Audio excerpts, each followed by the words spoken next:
kon mbokk yi topp Yeumbeul TV ñu ngi fii jàkkaarloo kenn koo xamante ni ci victime waa ji ñu leen doon wax sànq ci la bokk moom nag nee na mën na expliquer lépp fi nga xamante ni jaar na fa ak waa ji kon ñu déglu ko rek. salaamaaleykum man seen la sax Yeumbeul TV yéen si jàmm ça va Moussa Sane laa bëgg a wax ak moom si li mu nekkee si koñ bi sama yaay la fekk mu toog mu jël bii daal koy xaañ sama yaay daan yóbbu ko am ni mu ko yóbbul ñu wax ma ko ma ñëw fekk fa mu toog mi ngi xeex ak man sa xottee sama loxo bi nii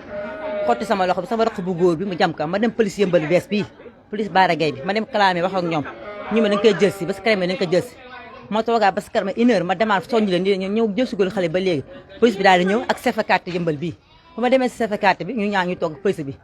daal di génne ay papier ni dafa yor kayit dof la yore amuñu droit jàpp ko parce que kayit dof la yore ma ne amul droit jàpp ko ba kayit dof la te moom nee na paregul dina ma jamaat police bi instant yaa ko war a maytu parce que dof yaa ko war a maytu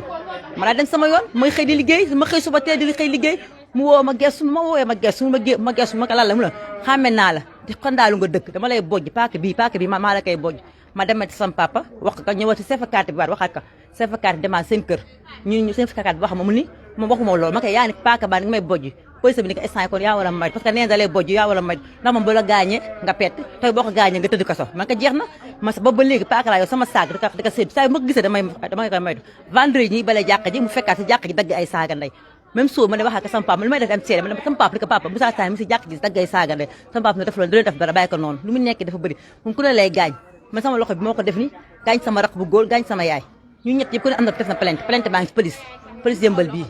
sama loxo baa ngi ni gis nga da koo ñaw lu ko moo ko xotti nii moo gaañaa moo ko xottaa si fal lii te moom da sama yaay la fekk mu toog rek mu dóor ko birig man dañ maa woo téléphone ma wàññee ko daw dem sama yaay xool ba sax sama yaay dañ maa woo téléphone ma daw bu ma dawee fekk fu mu toog ma koy dóor bu ma koy dóor après léegi ñuy xeex maa mu jël pa affaire xotti sama loxo bi après instant ñii téema dama hôpital ma dem hôpital ñëw sama loxo bi sama raq bu góor fekkam toog di xeex ak moom ma jamati sama raq bu góor bi même benn jour bi la su laa demee police Yeumbeul am ko ma jox li ma dama ne police ma woowee police bi war naa leen 3 fois ñëwul ma dem fa wax ak ñoom ñu ma def plainte ñu ma waaye laa den nangu ñoom bu ñu ñëwee ak CFA4 dañoo toog xam lu ma wax kay dof la yore moo ñu ko def leen maa ngi am kay dof la yore ma amul benn problème maa ngi dem xam nga lay lancé ñu dóor ko bu mu bëgg a dee amul koy dof parce que moom nee na carrément lu mu nekkee ni moo ko tey da nga ko dóor bu mu bëgg a dee loolu rek lay wax dóor ko bëgg dëkk bi amul loi suñu waxee ñu ni koy dof la yore da nga ko dóor bu mu bëgg a dee asalaam kon mbokk internet yi doon topp Yeumbeul TV dégg nga kenn ci témoins yi nga xamante ni am nañ ko lu mu wax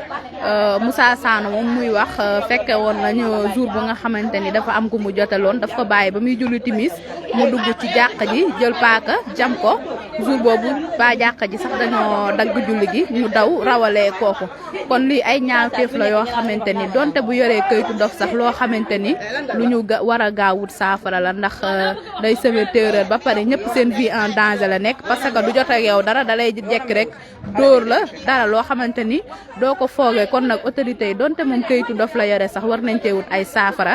ndax dof buy yore ay paaka moom di dóore ay birig ëpp naa bàyyi ci société bi muy wër di taxawaalu kon ñu ngi leen di jaajëfal di leen wax ni information yi fii ba suba dina leen ko toppal luñ ci am rek dina leen ko indil ñu ngi leen di jaajëfal bu baax a baax yéen ñu doon topp fii ci biir Yeumbeul TV